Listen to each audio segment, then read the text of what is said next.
What's up guys, Epic Hentai Gaming here, back with another video, and today we're gonna be talking about the end of Omegle. I'm sure everybody here knows what Omegle is, and everyone has experienced it in some way, either going on the site themselves or watching YouTubers do it. And I have a lot of good memories on Omegle. I remember there was this time where I was on Omegle with my stepbrother, and I would say I was around 11 or 12. I was way too young to be on a site like that, and my brother had this Slither IO toy in his room. It looked a little something like this, and what I would do was I would find somebody, and then I'd be like, hey, I found this in my mom's room. It kind of smells bad, and then they'd be like, oh, you're too young to know what that is. You gotta put it back where you found it. And then I'd stick it down my throat and be like, and just looking at the shocked expression on their face when they'd skip me was the funniest thing ever.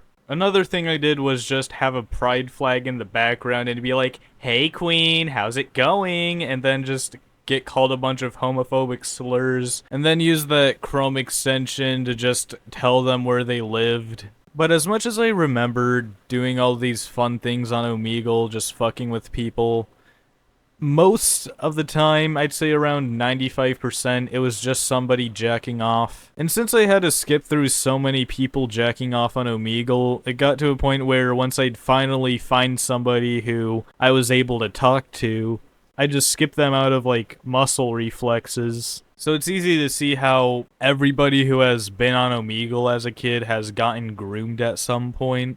Rampant misuse of Omegle spurred several lawsuits against the service, including one in which lawyers alleged that the chat service paired an 11-year-old girl with a sexual predator, a court filing shows. Omegle settled that $22 million civil suit last week, Gizmodo reported. By failing to take action to prevent predators from carrying out these crimes against helpless children on Omegle, and failing to cure its negligent design and manufacture, these predatory users felt empowered and incentivized to continue their abusive and malicious use of the product, a lawyer alleged in the complaint. Now if you go on Omegle, you'll see this page. Under the tombstone, there's a pretty long message talking about the history of Omegle and why it's being shut down. It's really long and it goes into some heavy subjects, so I'm not gonna read it out. However, if you want to, then just go on the Omegle website and read it yourself. However, I will be reading the end message. Unfortunately, what is right doesn't always prevail. As much as I wish circumstances were different, the stress and expense of this fight, coupled with the existing stress and expense of operating Omegle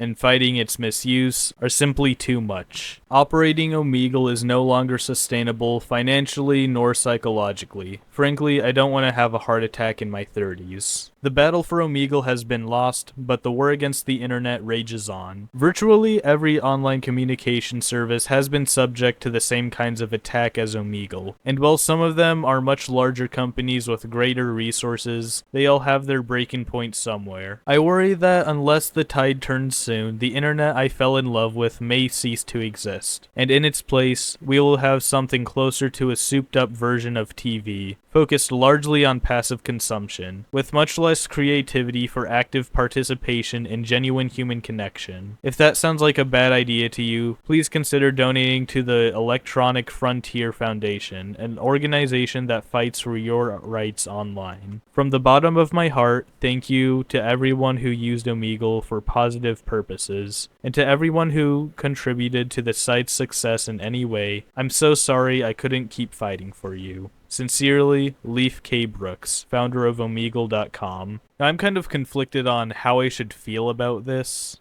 Although I have a lot of good memories because of Omegle, the whole purpose of the website is to connect you with a random stranger to talk to, and I feel that there shouldn't be a website where there's no age restriction to talk to thousands of people just trying to jack off. I can't recall a single time where I had an actual engaging conversation where the person I was trying to talk to didn't talk about anything sexual. Another problem that I have is the security on the website, where you can easily get someone's IP simply by getting a browser extension. So now that Omegle has been taken down after 14 years, I actually do think that it's a good thing that it's gone. But I'd like to hear your thoughts on this. Comment down below your thoughts and opinions. I'll be reading all of the comments. Like and subscribe if you want more content like this. Join the Discord server. This is Epic Hentai Gaming, and I'll see you in the next video. Watching porn, blowing on my dick like a basset horn. Jizz on your mom like a snowstorm. I've been fucking bitches since I was a newborn.